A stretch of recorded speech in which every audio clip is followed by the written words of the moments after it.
Hello friends, I am Jay Balasaheb Shindurkar from Motilal Kothari Vidyalaya Kada in standard 10th.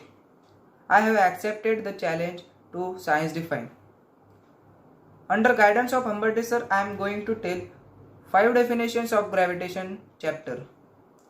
So first is gravitation, the natural phenomenon by which objects get attracted one another is called as gravitation. Second is gravitational force. The force arises due to interaction between two objects. The force arises due to interaction between two objects having masses and separated by some distance.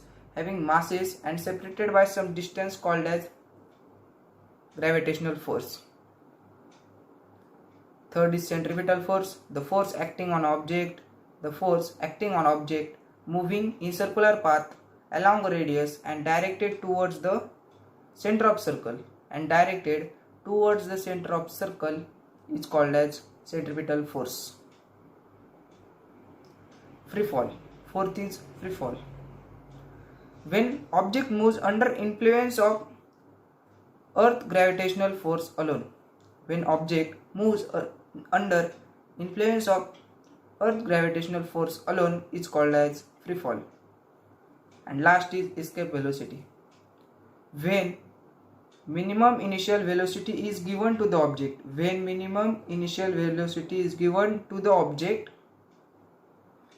from Earth's surface in vertically opposite direction, for which object moves or escapes and becomes free from Earth gravitational pull and force, called as escape velocity. Thank you. Use mask. Stay home. Stay safe.